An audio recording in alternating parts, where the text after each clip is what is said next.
3 मार्च को भागलपुर के तातारपुर थाना अंतर्गत काजवेली चक में बारूद धमाके में अब तक 14 लोग मारे जाने की एक प्रशासनिक रिपोर्ट सामने आई है, जबकि 2 दर्जन से अधिक लोग अभी तक घायल पाए गए हैं। हालांकि जनप्रतिनिधि से लेकर के देश के प्रधानमंत्री और राज्य के मुख्यमंत्री नीतीश कुमार ने अपनी संवेदनाएं प्रकट की है और ट्वीट भी किया है इस पूरे घटनाक्रम के विषय में।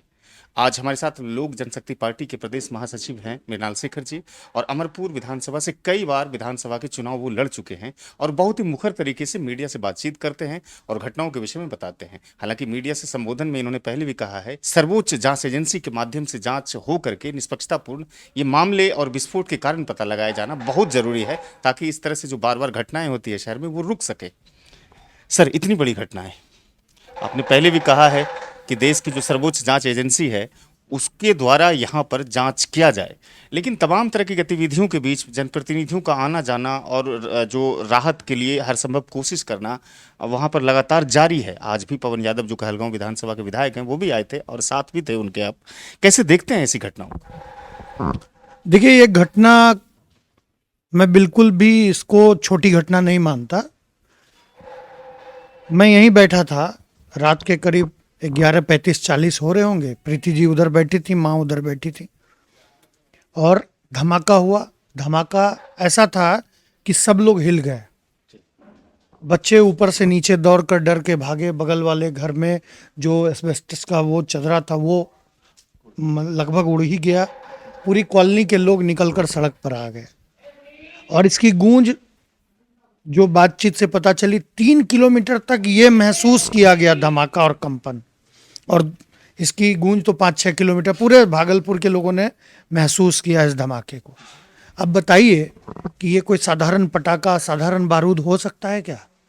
4 घरों के छत उड़ गए, जमींदोज हो गए, मतलब नामो निशान मिट गया लगभग घर का। वही नहीं, उसके सामने के जो मजबूत पिलरों पर घर खड़े थे तो आप देखेंगे कि कई घरों का डैमेज हो गया। तो ये कोई साधारण नहीं था।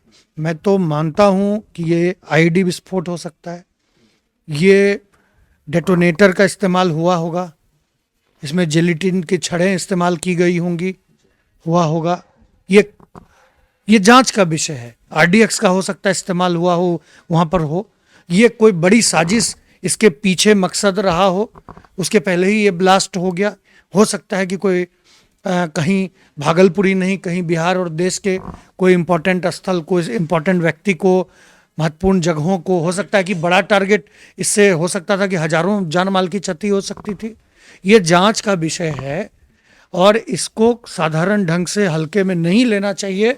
14 लोग काल के गाल में समा गए और मुझे बहुत बुरा लगता है कि जब मैं अखबारों में पढ़ता हूँ या कुछ अधिकारियों का बयान देखता हूँ कि वो अपना चेहरा बचाने के लिए, अपने पद को बचाने के लिए वो इस तरह का बयान देते हैं कि इसमें पटाखे की फैक्ट्री चल रही थी, अवैध चल रही थी।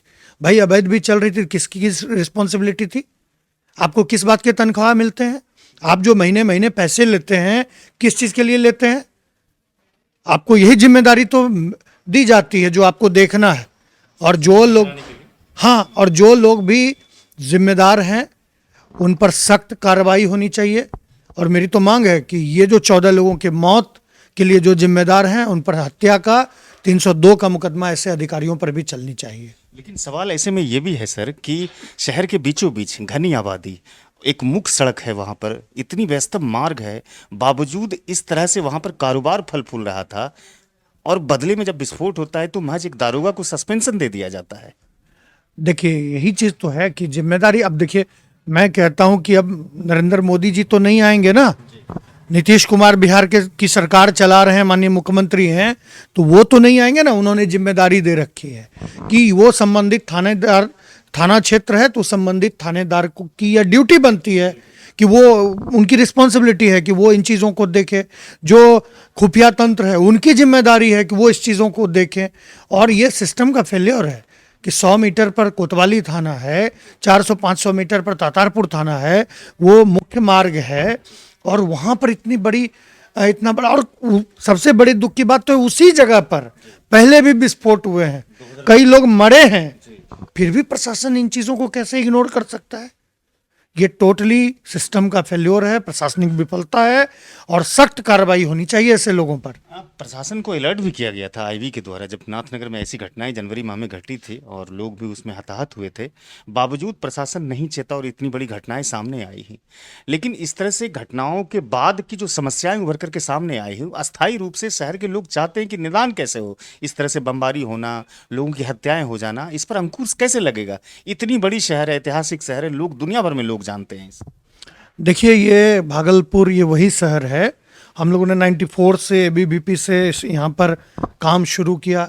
हर गलत का विरोध होता था, हर गलत चीज़ों का विरोध होता था।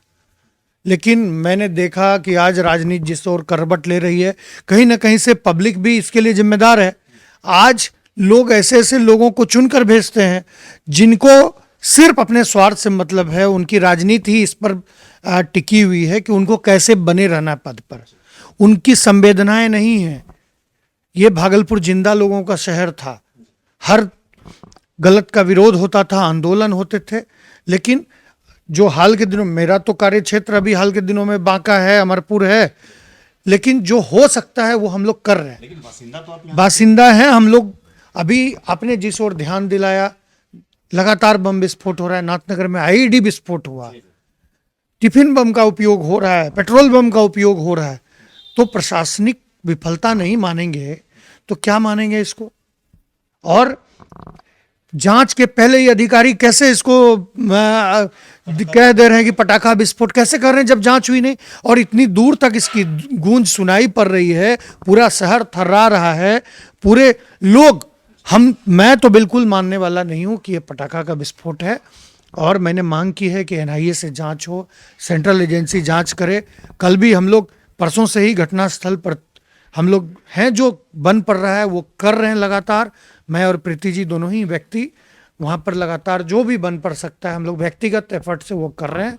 लेकिन ये जो पीड़ित परिवार है, पीड़ित परिवार कहने का मतलब मेरा ये नहीं है कि जो बम बनाने वाला है वो पीड़ित है, ऐसा नहीं है। जो बम बनाने वाला है या उसका परिवार है, उस पर तो सख्त से सख्त कार्रवाई होनी चाहिए, उसको सख्त। लेकिन उसकी वजह से जो इसकी जद में आए हैं, कारोबार जो से निर्दोष, बहुत लोग जद में आए। हाँ, जो निर्दोष लोग मारे गए हैं, उनके परिजनों को अविलंब, अभी भी हम लोग आए हैं वहाँ से, एसडीओ से बात हुई है।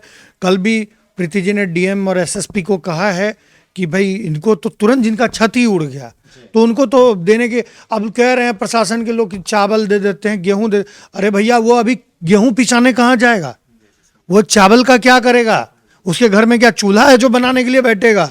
उसको प्रॉपर घर ही नहीं है तो वो क्या करेगा? मतलब प्रशासन का आप समझ लीजिए कि कैसी कैसी बातें हो रही है। पटाखा विस्फोट हुआ, मतलब एक प्रशासन जो है जो करता है।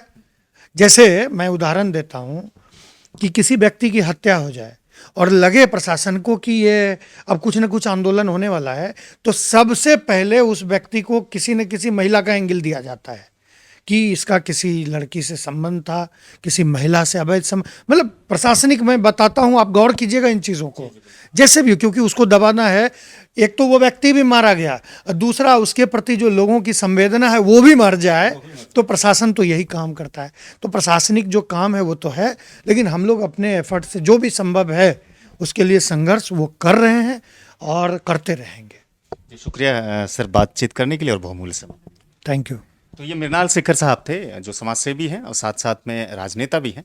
ये कह रहे थे कि हम मांग करते हैं कि सर्वोच्च जांच एजेंसी इस पूरे प्रकरण की जांच करके निष्पक्षतापूर्ण जो भी रिजल्ट आता है सामने रखे। लेकिन एक सूर से लोग सोशल मीडिया के अलग अलग माइक्रो ब्लॉगिंग सिस्टम पर, प्लेटफॉर्म पर आवाज़ उठा रहे हैं कि आखिर इसके जिम्मेदार कौन है, कौन लोग हैं जो इस तरह से अवैध कारोबार को फलते और फुलाते हैं। केवल एक दारोगा के सस्पेंशन दे देने से क्या भागलपुर सुरक्षित हो जाएगा? एक बड़ा सवाल छोड़ गया है ये पूरा विध्वंसकारी विस्फोट। लेकिन इस सवालों के जवाब को ढूंढने के लिए तमाम सरकारी एजेंसियां लगी हुई है। क्या कुछ हो पाता है? इसी तरह के अपडेट्स के लिए हमारे चैनल को सब्सक्राइब कीजिए। बातचीत को अगर फेसबुक पर देखते हो, पसंद करते हो तो साझा जरूर कीजिए। धन्यवाद।